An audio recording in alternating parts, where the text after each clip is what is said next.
here we have a problem dealing with particles, and it says a particle starting from point A at height h naught, 2.5 meters, is projected down the curved runway. Upon leaving the runway at point B, the particle is traveling straight upward and reaches a height of h final at 4.2 meters above the floor before falling back down.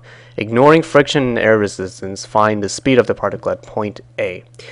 Okay, so what this is saying is, to sum it up, the particle starts at some initial speed at point A, running down this ramp, and then it shoots back up, and at h final, the speed becomes 0. And this is giving us our h naught.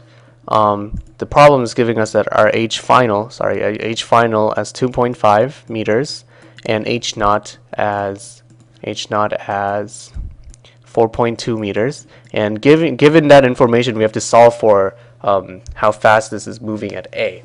Okay. So the simplest way to think about this is to look at the height difference. Look at this. So this is h final, and this is h naught, right? From this is h final, and this is h naught. And before we do this, let's review our concepts here a little bit. So when the ball is here, and when a ball is at some height and it is kept still, then its kinetic energy is 0, and its potential energy is mgh, right? Or force times distance, mgh. And when it's down here, but the potential energy is 0, and the kinetic energy, and all of the potential energy here has been converted into kinetic energy. And wherever in the middle, the potential energy plus there's a potential energy and there's kinetic energy, and when you add those up, they will equal either of these two energies because of the law of conservation of energy. So the easiest way to think about this is how much of the potential energy starting at height f, how much of the potential energy has been converted into the kinetic energy at height naught, or h naught. So basically, how to represent that as an equation is just potential energy at h final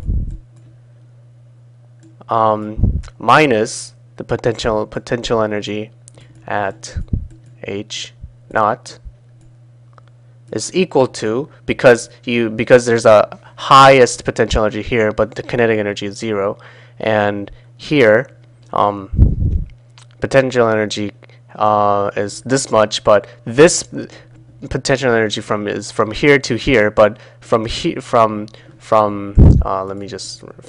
to here.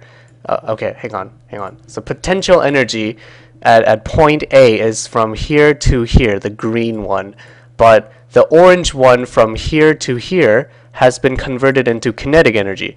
So that's what this represents. That's the difference of the potential energy, and the difference must equal to kinetic energy, because energy cannot dissipate randomly and cannot be destroyed or created. So it has to be a kinetic energy. So kinetic energy is equal to kinetic energy at height of the h naught. Okay, so let's represent this in equation. So mgh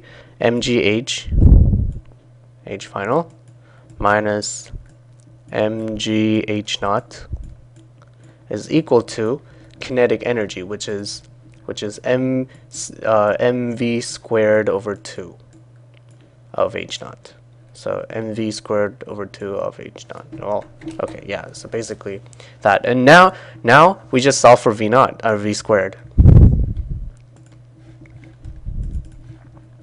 So our masses cancel out. And and if you look at here, we have gravity and gravity. So we can factor gravity out. So we can factor out gravity. So G times HF minus H naught is equal to V naught, V squared over 2, and you can multiply 2 on each side, and then you get 2G, and then 2 disappears here, and then it goes over here. So 2G times that is V naught, V squared. So now, if you get rid of the 2, we get a square root, because this is V squared. Now if you take the square root of it, it disappears, it gets rid of the 2. Now let's figure out what this is. Let's figure out V.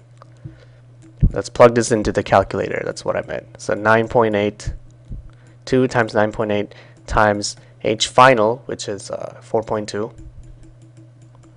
minus H naught, which is 2.5. So 2.5 is going to equal to V. So let's plug that into the calculator, our trusty TI-83 calculator. Square root of 2 times 9.8 times 4.2 minus 2.5. So that's like the difference in height. Yeah. So and we get V equals 5.772 meters per second. And that's basically all there is to it. We just figure out that we just conceptually knew that potential energy from here has to be converted into kinetic energy here, if it went down this much. So I hope I didn't confuse you too much more, and I hope it helped you at least a little bit. And yes, good luck on the test.